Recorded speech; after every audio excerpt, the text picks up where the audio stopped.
Welcome to True Crime Threads, where we unravel the darkest stories one thread at a time. Today, we dive into the chilling tale of an online romance that turned into a nightmare when love met deception, and a Nigerian prince wasn't who he claimed to be.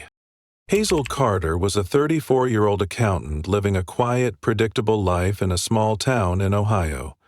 She had always been cautious about online dating, preferring to meet people in person through friends or social events. But after a string of disappointing relationships, she decided to take a chance on a dating app. She told herself it was just for fun, a way to pass the time and maybe meet someone interesting. Little did she know, one swipe would change her life forever. It was a rainy Tuesday evening when Hazel came across a profile that caught her eye. The man in the photo was strikingly handsome, with warm brown eyes, a confident smile, and an air of sophistication. His bio read, Prince Adebayo, 36, from Lagos, Nigeria. Looking for a genuine connection, Hazel hesitated for a moment. A prince? It sounded too good to be true. But curiosity got the better of her, and she swiped right. To her surprise, they matched almost instantly. Within minutes, Adebayo sent her a message. His words were eloquent and charming, filled with compliments that made Hazel blush. He spoke of his royal lineage, his family's history, and his desire to find a woman who valued love over material wealth. Hazel was intrigued. She had always been a hopeless romantic, and the idea of connecting with someone from such a different world fascinated her. Over the next few weeks, their conversations grew deeper. Adebayo was attentive and thoughtful, always asking about her day and sharing stories of his own. He sent her photos of himself in what appeared to be a grand palace, surrounded by opulent furnishings and lush gardens. He even recorded a video message for her, speaking directly to the camera with a sincerity that made Hazel's heart flutter. But as their connection deepened, Adebayo began to share more personal details about his life. He told Hazel that his family's fortune was tied up in a complicated legal battle. According to him, his father, the king, had passed away, leaving behind a vast estate that was now being contested by distant relatives. Adebayo claimed he needed funds to pay lawyers and court fees to access his inheritance. He assured Hazel that once the money was released, he would fly to Ohio to meet her and repay her generosity tenfold. Hazel was torn. On one hand, she felt a growing affection for Adebayo. His words made her feel special, as though she was the only woman who truly understood him. On the other hand, she couldn't ignore the nagging voice in the back of her mind warning her to be cautious. She had heard stories of online scams, but Adebayo seemed so genuine. He never pressured her or made her feel uncomfortable. Instead, he painted a picture of a future together, a life filled with love and adventure. Despite her reservations, Hazel found herself drawn deeper into the fantasy. She began to imagine what it would be like to visit Nigeria, to see the palace for herself, and to finally meet the man who had captured her heart. She told herself that love required trust, and if she wanted this relationship to work, she needed to take a leap of faith. Little did Hazel know that leap would lead her into a web of lies and deception, one that would change her life in ways she could never have imagined. The charming prince she thought she knew was about to reveal a side of himself that would shatter her illusions and leave her questioning everything she thought she knew about love and trust. A month into their online relationship, Hazel's life had become intertwined with Adebayo's in ways she never expected. Their daily conversations were filled with dreams of the future, traveling the world, building a life together, and even starting a family. Adebayo's words were so vivid and heartfelt that Hazel often found herself daydreaming about their life together. But then, one evening, everything changed. It started with a message that seemed different from his usual tone. Adebayo explained that he had hit a major roadblock in his legal battle.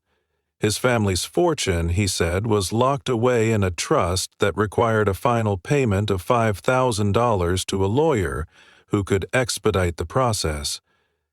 Without this payment, the case could drag on for years, leaving him unable to access the funds he needed to start his new life with Hazel. Hazel's heart sank as she read his message. She wasn't wealthy by any means, and $5,000 was a significant amount of money for her. She had some savings set aside for emergencies, but this felt like a huge risk. Adebayo's messages grew more urgent, filled with promises of repayment and assurances that this was the final hurdle standing between them and their future together. He even sent her a scanned document that appeared to be a legal contract, complete with official-looking stamps and signatures. The document seemed legitimate, and Hazel's doubts began to waver. She found herself torn between her growing feelings for Adebayo and the practical voice in her head warning her to be cautious. She confided in a close friend, who immediately expressed concern. "This sounds like a scam," her friend said. "Be careful, Hazel. People aren't always who they seem online." But Hazel couldn't shake the connection she felt with Adebayo. He had been so kind, so attentive, and so open with her. She convinced herself that this was just a temporary setback, a small sacrifice for the love they shared. After a few days of deliberation, she made the decision to wire the money to the account Adebayo had provided. For a while, everything seemed to return to normal. Adebayo's messages were filled with gratitude and affection. He sent her voice notes, photos, and even a video message thanking her for her support. He promised that as soon as the funds were released, he would fly to Ohio to meet her in person. Hazel felt a sense of relief and excitement, believing that their future was finally within reach. But then the requests for money started again. This time, Adebayo explained that there were unexpected taxes and fees associated with accessing the trust. He needed an additional $10,000 to cover these costs. Hazel's stomach churned as she read his message. She had already drained a significant portion of her savings, and she didn't have that kind of money to spare. When she expressed her concerns, Adebayo's tone shifted. He became more insistent, almost desperate, pleading with her to help him one more time. He assured her that this would be the last request and that he would repay her as soon as the funds were released. But Hazel couldn't ignore the growing unease in her chest. Something didn't feel right.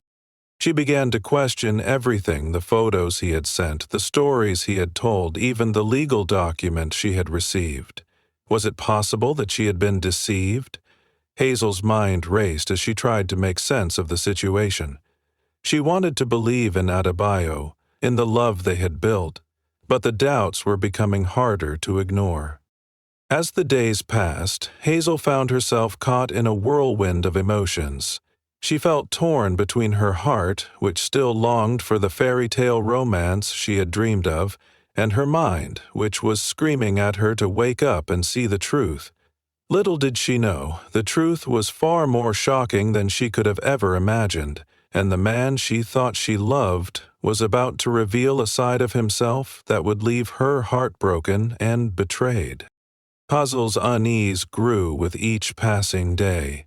The $10,000 request had been the tipping point, and she couldn't shake the feeling that something was terribly wrong. She confided in her closest friends, who urged her to investigate Adebayo's claims. Reluctantly, Hazel decided to take their advice. She started by reverse-searching the photos Adebayo had sent her, hoping to find some reassurance that he was who he claimed to be. The results were devastating. The handsome man in the photos wasn't Prince Adebayo at all. The images had been stolen from the social media profile of a Nigerian actor who had no connection to royalty or Lagos. The palace in the background of one of Adebayo's photos turned out to be a luxury hotel in Dubai, not a family estate.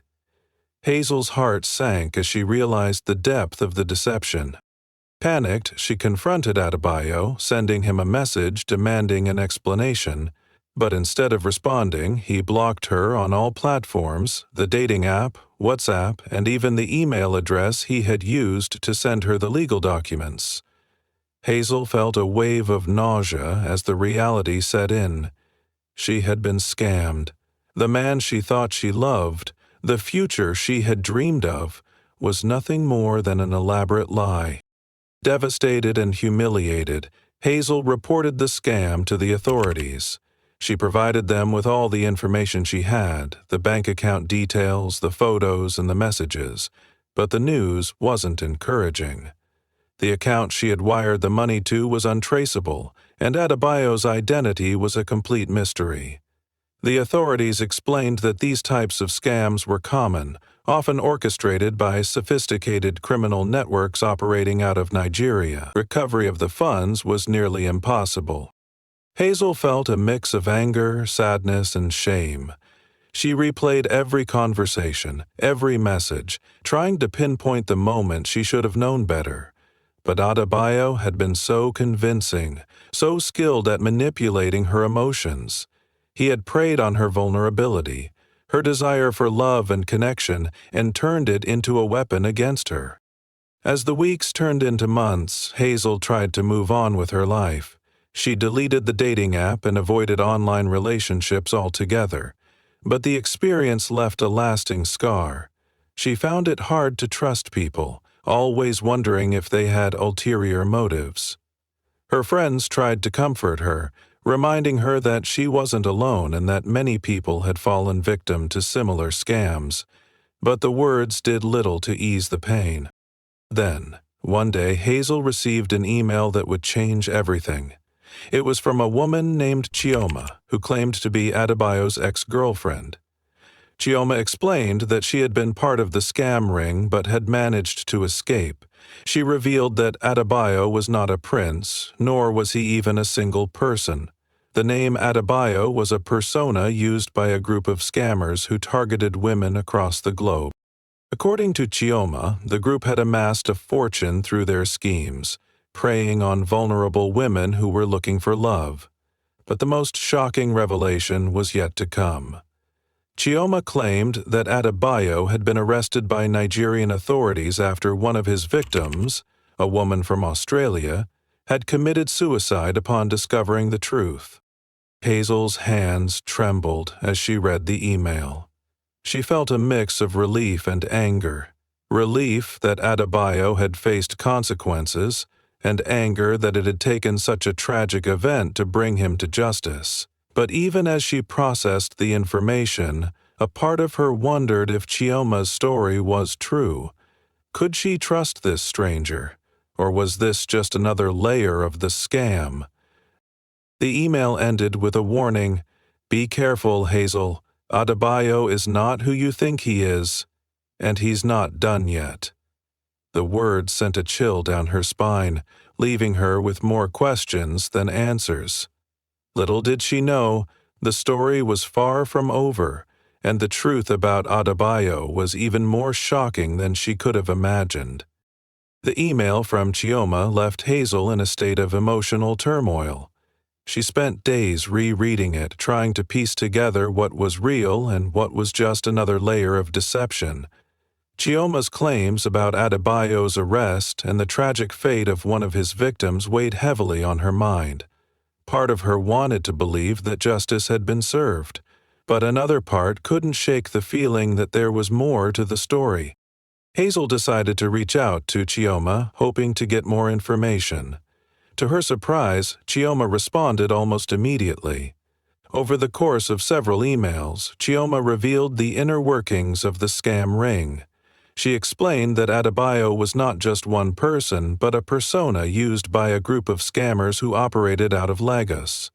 They targeted women from all over the world, using stolen photos, fake documents, and carefully crafted stories to manipulate their victims. Chioma had been part of the group for a short time, lured in by promises of easy money. But she quickly realized the toll it was taking on the victims and decided to leave. She described how the scammers would often work in teams, with one person handling the romantic aspect of the scam, while others managed the logistics, such as creating fake bank accounts and legal documents. The most chilling part of Kiyomo's story was her claim that Adebayo had faked his own arrest. According to her, the group had learned that authorities were closing in on them, so they staged a dramatic arrest to throw off suspicion. They even created fake news articles and social media posts to make it seem like Adebayo had been brought to justice, but in reality he had simply disappeared, adopting a new identity and continuing his scams under a different name. Hazel felt a mix of emotions as she processed Kiyoma's revelations. On one hand, she was relieved to finally have some answers. On the other hand, the idea that Adebayo was still out there preying on other women filled her with anger and frustration. She couldn't understand how someone could be so callous, so willing to destroy lives for personal gain. Determined to do something, Hazel decided to share her story online. She wrote a detailed post about her experience, warning others about the dangers of online romance scams. To her surprise, the post went viral, garnering thousands of shares and comments. Many people reached out to her, sharing their own stories of being scammed or expressing gratitude for her bravery in speaking out. One of the people who contacted Hazel was a journalist named Sarah, who worked for a major news outlet. Sarah was working on a documentary about online scams and wanted to feature Hazel's story. At first, Hazel was hesitant. The thought of reliving the experience in such a public way was daunting, but she also knew that sharing her story could help prevent others from falling victim to similar schemes. After much deliberation, Hazel agreed to participate in the documentary. The filming process was emotionally draining, but it also gave her a sense of purpose. She felt like she was finally taking control of the narrative, turning her pain into something that could help others.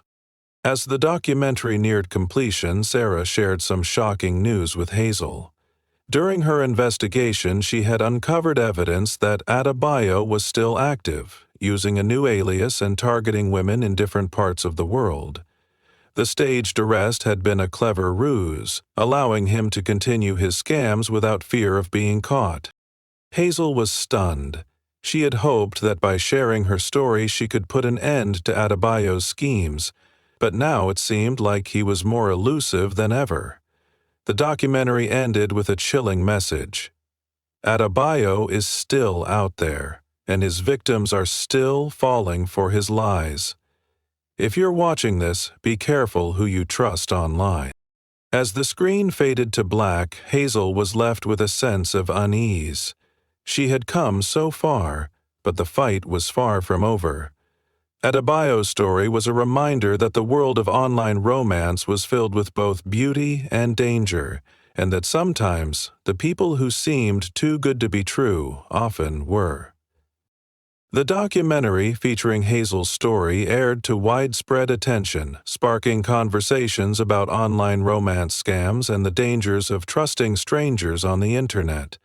Hazel became an unexpected advocate for scam victims, receiving messages from people all over the world who had been through similar experiences. Many thanked her for her courage in speaking out, while others shared their own stories, hoping to raise awareness and prevent others from falling victim. But despite the positive impact of the documentary, Hazel couldn't shake the lingering unease that Adebayo was still out there. The revelation that he had faked his arrest and continued his scams under a new identity haunted her. She often found herself wondering how many more women were being deceived by him, how many more lives were being shattered by his lies. One evening, as Hazel was scrolling through her emails, she noticed a message from an unfamiliar address. The subject line read, "I know where he is." Her heart raced as she opened the email. It was from a man named Tunde, who claimed to be a former associate of Adebayo's. Tunde explained that he had been part of the scam ring but had left after realizing the harm they were causing. He had seen the documentary and wanted to help bring Adebayo to justice. Tunde's email contained detailed information about Adebayo's current operations, including his new alias, the names of his accomplices, and even the location of their base in Lagos. Hazel was torn. Part of her wanted to believe Tunde and take the information to the authorities, but another part of her was wary. What if this was another scam, another layer of deception designed to manipulate her? After much deliberation, Hazel decided to forward the email to Sarah, the journalist who had worked on the documentary. Sarah was intrigued and began investigating Tunde's claims. She reached out to contacts in Nigeria and discovered that the information matched recent reports of a new scam ring operating in the area. With Hazel's permission, Sarah shared the details with Nigerian authorities, who launched an investigation. Weeks passed, and Hazel tried to focus on her life. She had started a support group for scam victims, offering a safe space for people to share their stories and heal. But she couldn't stop thinking about Tunde's email and the possibility that Adebayo might finally be brought to justice. Then, one morning, Hazel received a call from Sarah. The authorities had raided the location Tunde had provided and arrested several members of the scam ring. Among them was a man who matched Adebayo's description. Hazel felt a surge of emotions, relief, vindication, and even a hint of sadness. She had spent so much time hating the man who had deceived her, but now, faced with the reality of his arrest, she felt a strange sense of closure. The news of Adebayo's arrest made headlines, both in Nigeria and internationally. Hazel's story was once again in the spotlight, but this time it was a story of triumph. She had turned her pain into purpose, using her experience to help others and bring a dangerous criminal to justice. But as the media frenzy died down, Hazel found herself reflecting on the journey she had been through. She had lost money, trust, and a part of herself. But she had also gained strength, resilience, and a newfound sense of purpose. She knew that the fight against online scams was far from over, but she was determined to keep raising awareness and supporting others who had been through similar experiences. The documentary ended with Hazel's final words: "Love shouldn't come with a price tag. If someone seems too good to be true, they probably are. Trust your instincts, protect your heart, and remember, you're not alone."